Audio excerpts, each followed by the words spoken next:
Oh, how wonderfully our superiors assured us this would go. Just grab one of those primitive bipeds from that blue planet, they said. Study it for a few cycles, then return it none the wiser, they said. These humans are barely smarter than the food they consume, they said. Hey, what a cosmic joke that turned out to be. Our encounter with the human species will go down as the most catastrophic miscalculation in the history of the Galactic Concordat. I'm recording this log as a warning to any future exploratory missions. Do not engage with humans. It all began 3 lunar cycles ago when our scout ships detected unusual radio transmissions from a spiral arm of the Milky Way. The signals seemed primitive by our standard simplistic digital communications, basic satellite networks, and an absurd amount of what they call reality television. Our Science Council determined that the species was pre-warp, technologically immature, and therefore perfect for our standard observation protocols. Vazik, Admiral Prin, called me into her chamber, her 4 eyes blinking in that irritating sequential pattern she does when she's feeling particularly superior. Your research team has been selected for a first-contact biological study. I bowed, my cranial ridges flushing purple with pride. Thank you, Admiral. Which species will we be evaluating? She projected a hologram of a peculiar creature, 2 legs, 2 arms, 1 head with only 2 eyes and a bizarre patch of fur on top. They call themselves humans. They inhabit the 3rd rock from a mediocre yellow star. Nothing special.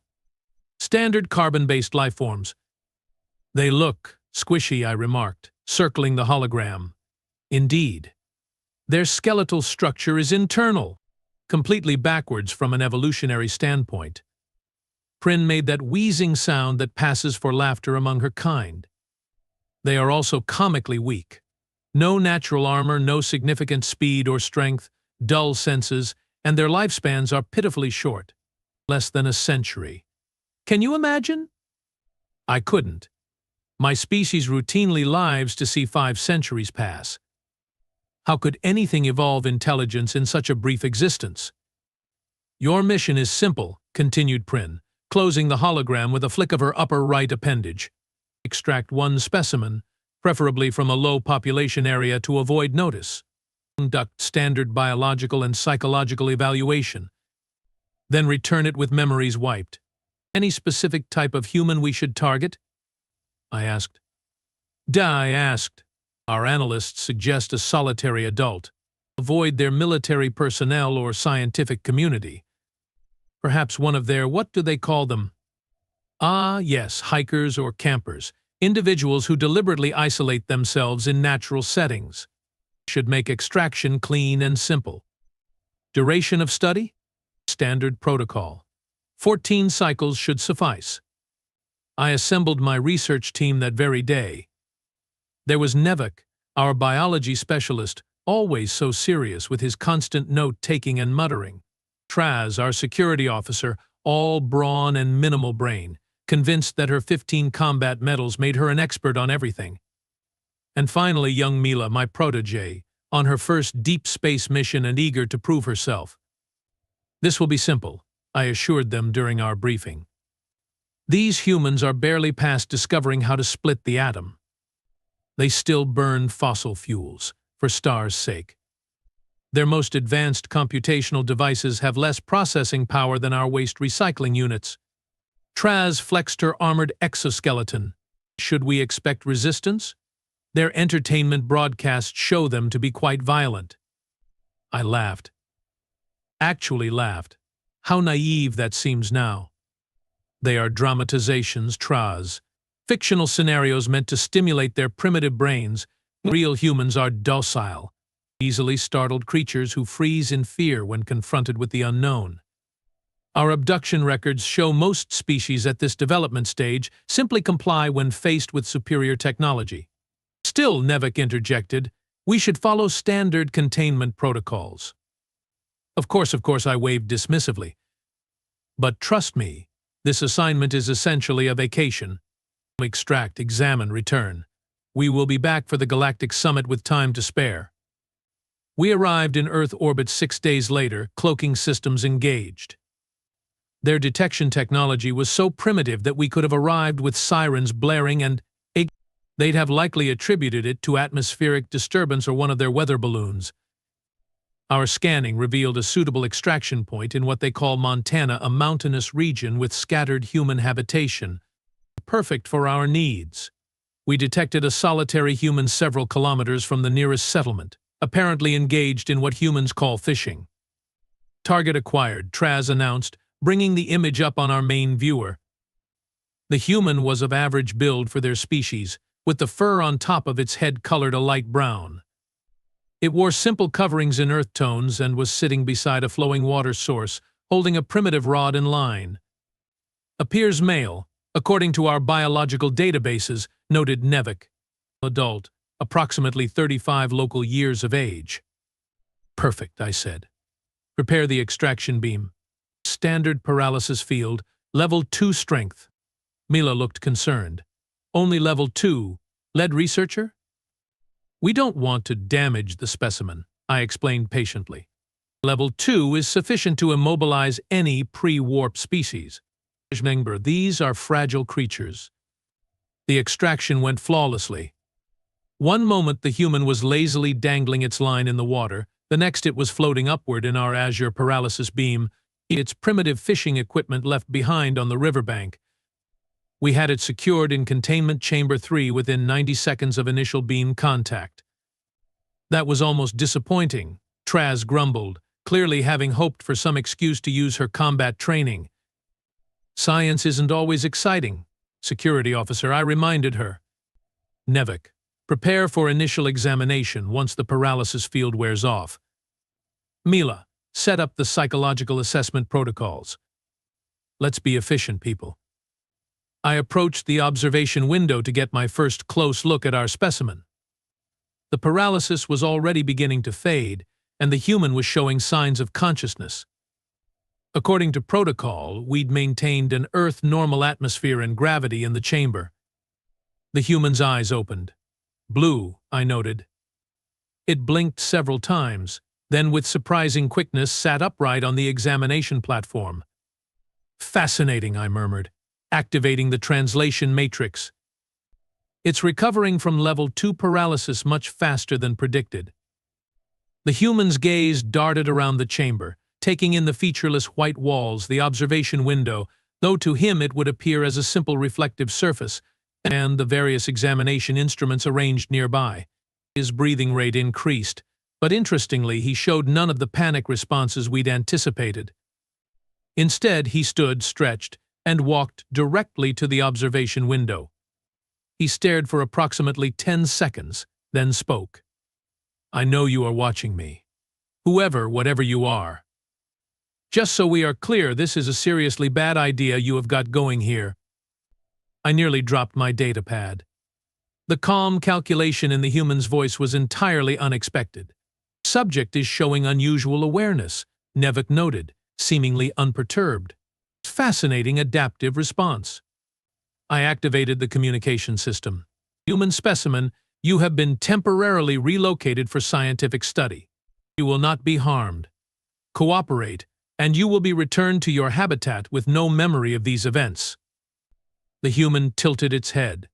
Then, to my utter shock, it smiled. Name's Tanner. Tanner Reed. Not human specimen. And here's a fun fact about me: I don't cooperate well with kidnappers, regardless of what planet they are from. Traz moved closer to the window. The human appears defiant. Should I enter and establish dominance? That won't be necessary, I replied, though in truth I was unsettled by the humans by Tanner's composure. This is merely bravado, a psychological defense mechanism. But whatever helps you sleep at night, boss, Tanner called out, somehow knowing exactly where our audio receivers were located. By the way, your paralysis beam needs work. I was conscious for most of the trip up here. That was impossible. Level 2 paralysis induces complete sensory shutdown. Unless, Nevik, run a full biological scan. Now, the results were troubling. Tanner's neural activity was nearly twice what our databases predicted for humans. His adrenal response was active but controlled, suggesting not fear but heightened awareness. Most concerning, we detected unusual electrochemical signals throughout his nervous system that matched no known human baseline. "What do you want to know?" Tanner asked, sitting cross-legged on the floor of the chamber. "My favorite color? Earth's nuclear launch codes? The secret recipe for Kentucky Fried Chicken? I'm an open book." "We will ask the questions, human." Traz growled into the calm. "Tanner," he corrected with infuriating calmness. "And you are?"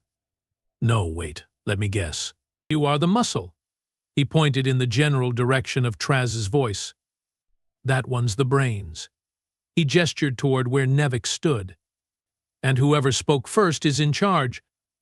How am I doing so far?" I felt a cold sensation in my secondary stomach. How could he possibly know our positions or roles? "The examination will begin now," I stated, trying to maintain authority. "Please lie down on the platform." Tanner sighed dramatically. "Look, I get it. You have got your alien research to do, probes and tests and all that jazz. But here's the thing, I don't consent to being your lab rat." "Consent is irrelevant," Nevik stated flatly. "We have studied 17 pre-warp species before yours. This is standard procedure. And how'd those other species work out for you? Still got them locked up somewhere?" Tanner stretched his arms above his head, revealing surprising muscle definition. Or did they all just roll over and cooperate? "The previous specimens behaved rationally," I informed him. "They understood their temporary situation and were too scared to fight back." Tanner interrupted. "Yeah, I figured. Unfortunately for you, humans don't scare easily. And I'm particularly troublesome, even for a human." Mila, who had been quietly observing, suddenly spoke up.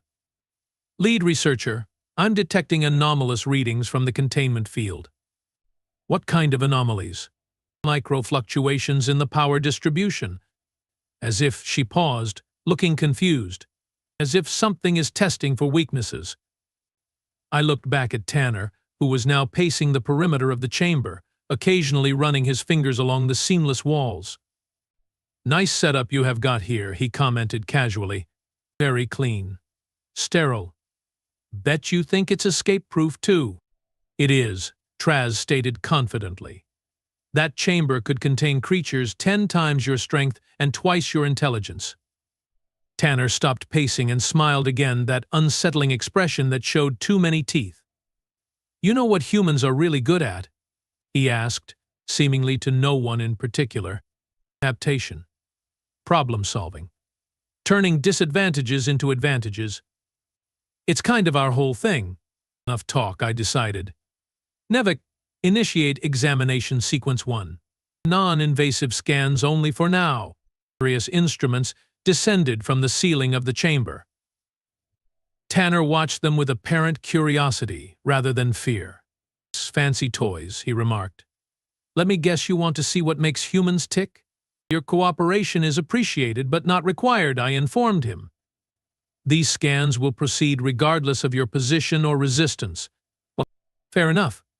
To our surprise, Tanner lay down on the examination platform. "Just so you know, though, you really should have grabbed somebody else.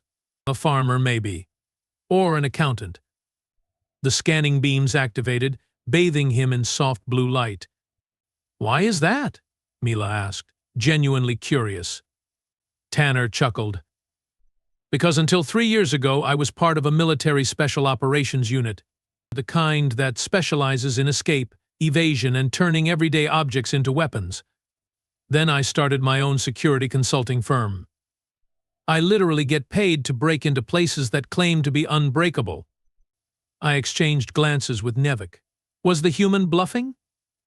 A quick reference check in Earth's rudimentary information network might confirm or deny his claims, but such research wasn't part of our standard protocol. "Your personal history is irrelevant," I stated. "The examination will take approximately 3 hours in your time measurement. Then you will be provided sustenance and rest before psychological evaluation begins." "Sounds like a full day," Tanner remarked. Quick question, though, that bluish metal your ship is made of, is it sensitive to extreme temperature changes? I froze. How could he possibly know the composition of our hull? I told you, he continued, noting my silence. I was awake during most of the trip up. I saw a lot more than you think, including the fact that your security systems are primarily focused outward, not inward. It's typical oversight. Traz, I whispered, moving away from the communication system. Double the guard detail outside the containment area. Is that really necessary? She asked. He's just trying to unnerve us. Perhaps, I conceded. But something doesn't feel right. This human is too comfortable. The scanning proceeded without incident, though Tanner kept up a steady stream of questions and observations that we mostly ignored. His curiosity about our technology, biology, and social structure seemed genuine, but I suspected it was a calculated attempt to extract information. When the initial examination was complete, Nevik approached me with his findings. Lead researcher, you need to see this, he said, his voice uncharacteristically urgent. The data was perplexing. Tanner's physical capabilities exceeded our database predictions by significant margins. His muscle density, reaction time, lung capacity, and particularly his neural efficiency were all well above what we understood to be human baseline. Is he some kind of genetic anomaly? I asked. Unlikely, Nevik replied. There are no signs of artificial enhancement or mutation. It appears that our understanding of human capabilities was simply flawed. That's not possible, I insisted. Our surveillance has been thorough. We have observed thousands of human activities, from their primitive sports competitions to their military training exercises. Perhaps, Mila suggested hesitantly, they are aware of being watched? Could they be concealing their true capabilities? The thought was disturbing. Pre-warp species shouldn't have the awareness or foresight for such deception. Yet as I looked back at Tanner, who was now doing what appeared to be physical exercises in his chamber, I couldn't dismiss the possibility. What's the next step, lead researcher? Traz asked. Before I could answer, the lights flickered briefly throughout the laboratory section. What was that? I demanded. Mila checked her console. Minor power fluctuation. The system has already compensated. Source? Unknown. Possibly a routine energy distribution adjustment. I didn't believe that for a second. Not with our peculiar guest and his unsettling confidence. Traz checked the containment field integrity. Nevik, secure all examination data. Mila, run a full diagnostic on all systems connected to Laboratory Section 3.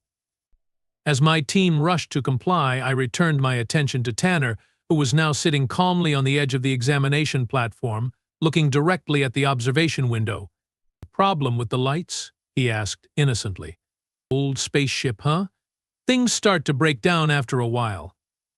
Our vessel is in perfect operating condition, I replied stiffly. If you say so. He stretched his arms again. By the way, I have been meaning to ask what's your name. Seems only fair since you know mine. Against my better judgment, I answered. I am lead researcher Vazik. Vazik, he repeated, pronouncing it perfectly on the first try. Nice to meet you. So, Vazik, how long do you folks plan on keeping me here? I have got a client meeting on Thursday that I'd really hate to miss. Time is irrelevant. When we return you, no time will have passed from your perspective. Ah, you are planning to wipe my memory and drop me back by the river. Classic alien abduction protocol.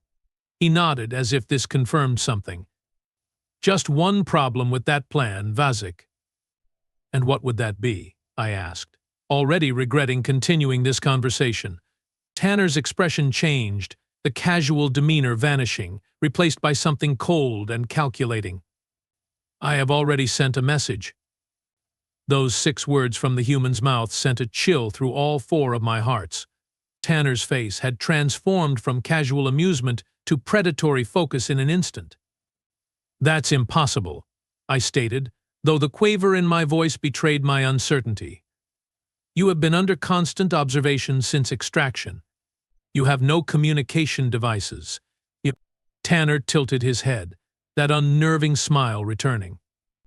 You guys really don't understand humans at all, do you? We are resourceful. We plan ahead. And we are never, ever alone. Explain yourself, I demanded. 3 years ago, after a string of unexplained disappearances in remote areas, a few of us started to wonder if something unusual was happening. Not everyone who vanishes in the woods is killed by bears or exposure, you know. Tanner stood and began pacing again. So we developed protocols. Buddy systems with dead man switches. Emergency signals that activate automatically if we don't check in. My skin paled to a sickly yellow. You are bluffing. Am I? Check your long-range sensors, Vazik. I bet there's unusual activity around my last known location right about now. I switched to our private communication channel. Traz, verify his claim. Check for any unusual patterns near the extraction point. While Traz rushed to comply, I tried to maintain composure. Even if what you say is true, your primitive technology cannot possibly locate our vessel. We are fully cloaked and beyond your detection capabilities. Tanner shrugged. Maybe, maybe not. But here's what's going to happen either way. Option 1, you return me, unharmed and with my memories intact, to exactly where you found me, within the next hour. Option 2, things get really unpleasant for everyone involved. You are in no position to make demands, I snarled, my professional demeanor slipping. Lead researcher. Traz's voice came through my implant, tight with concern. There is unusual activity at the extraction site. Multiple human vehicles have converged on the area. They appear to be using scanning equipment of unexpected sophistication. My blood ran cold.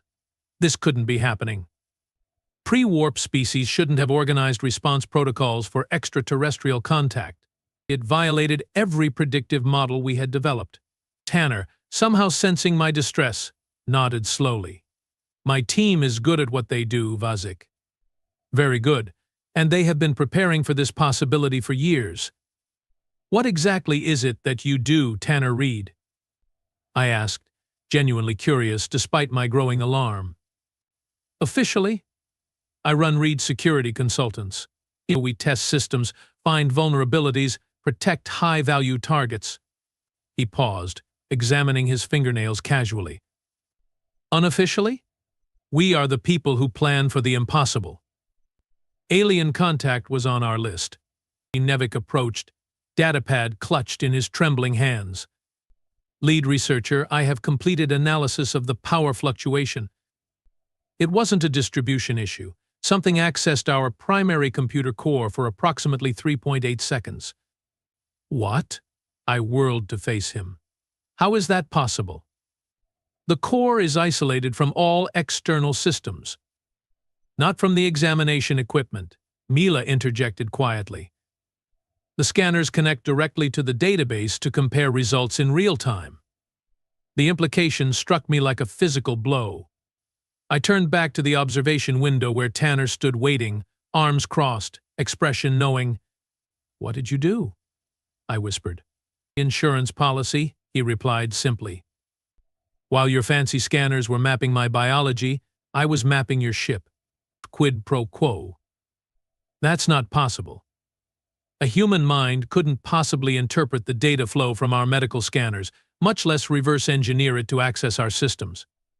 Tanner tapped his temple. You mentioned my neural patterns were unusual. There's a reason for that. Some humans are different. We process information differently. See patterns where others see noise. Your scanner was practically an open book to me. Binary data is binary data. Doesn't matter if it's alien or human. The pieces fell into place with horrifying clarity. We hadn't randomly selected an average human specimen. We had somehow, against astronomical odds, captured what must be one of their most dangerous individuals. Traz, I barked into the comm, initiate emergency containment protocols. Full isolation of Chamber 3. Cut all connections to ship systems. Too late, Tanner commented, as if he could hear my orders. Your ship's already compromised. But don't worry, I'm not interested in causing harm.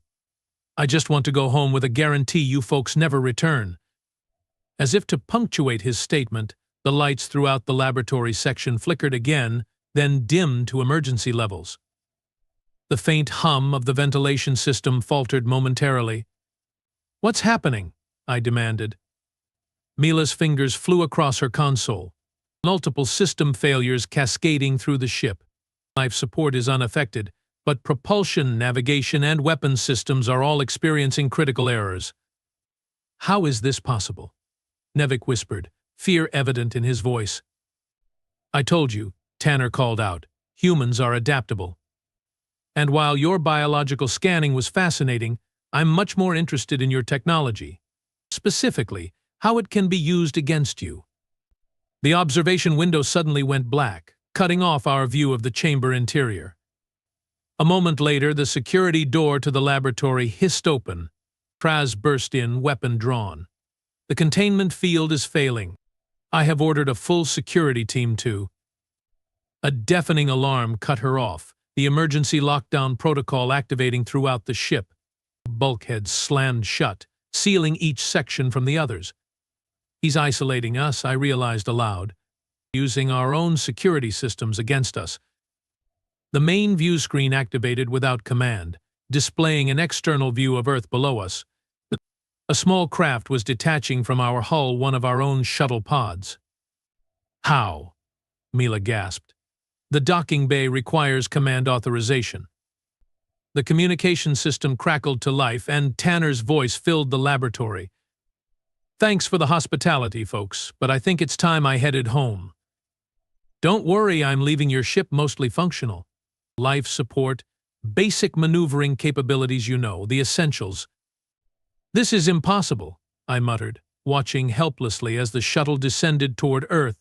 "No pre-warp species could possibly understand our technology quickly enough to." "I may have forgotten to mention," Tanner continued, "that those disappearances I talked about? Not all those people stayed disappeared. Some came back different, changed, with stories they were afraid to tell and knowledge they couldn't explain." The implication hit me like a physical blow.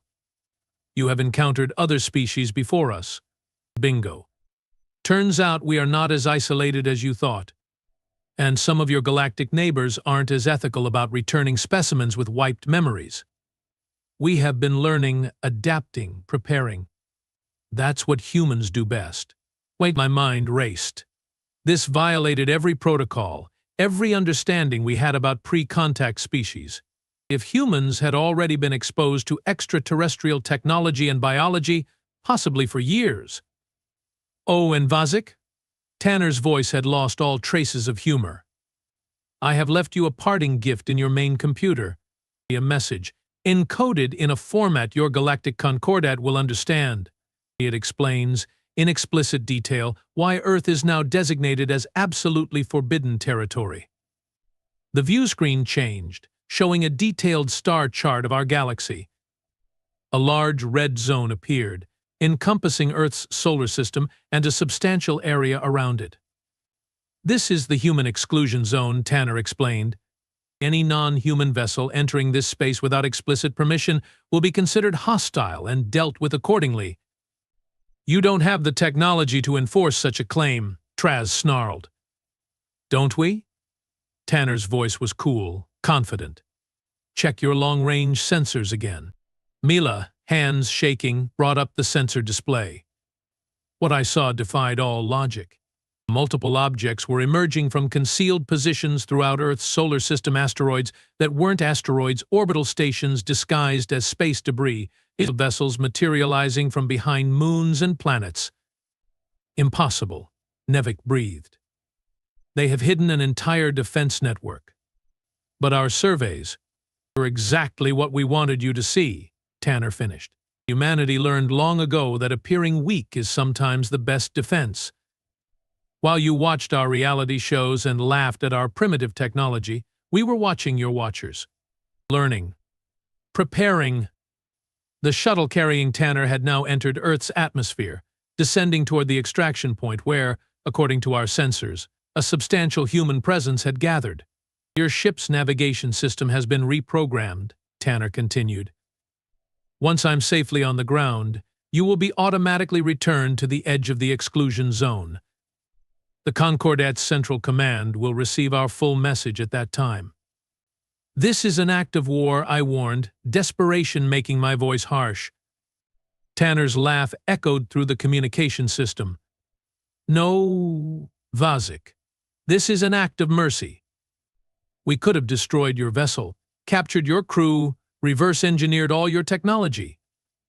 Instead, we are sending you home with a warning. The screen changed again, showing what appeared to be historical footage from Earth's past. Battles, wars, humans fighting against seemingly impossible odds. Surviving. Adapting. Overcoming.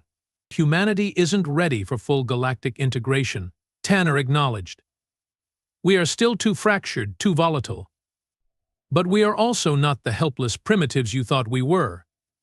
We are the species that thrives on challenge, that grows stronger through adversity. The images shifted to show incredible feats of human endurance and ingenuity, people surviving in extreme environments, overcoming physical limitations, creating solutions to seemingly impossible problems. The Concordat needs to understand something fundamental about humans, Tanner continued. We don't want conflict. We'd much rather learn and grow peacefully.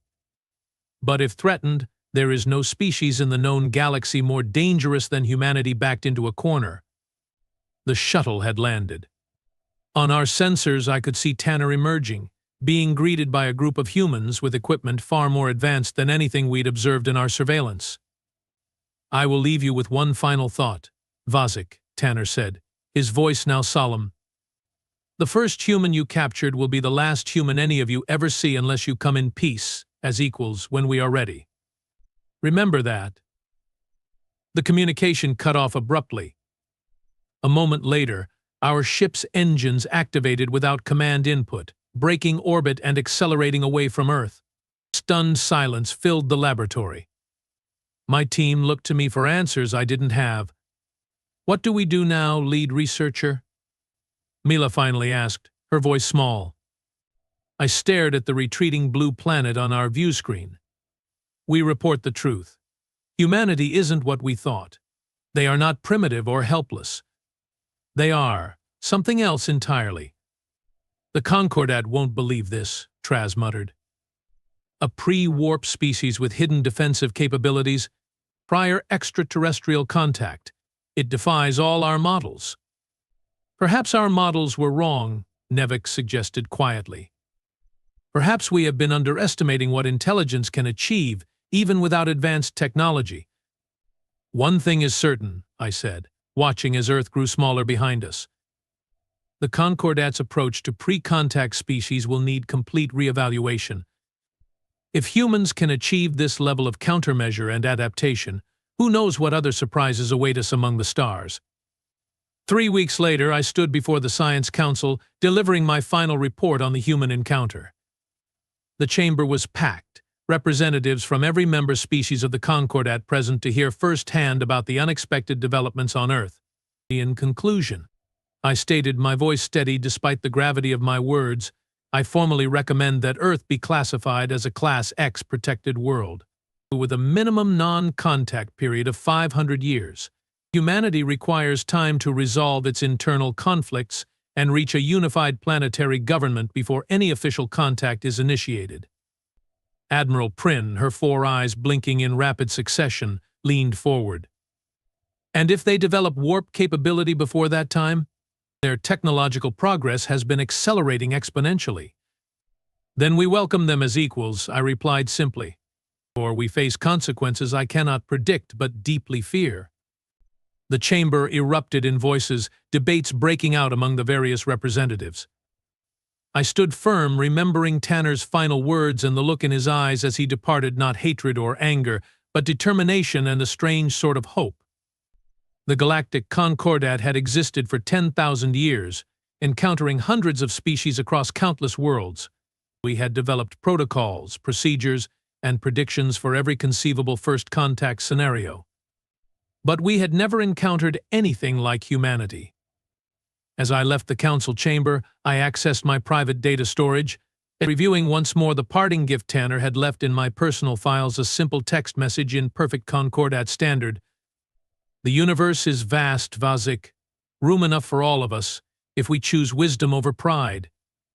We will be watching the stars. When you are ready to talk as equals, just ask. We will be listening. And beneath it, a phrase that needed no translation. Until then, stay out of our backyard. I smiled despite myself.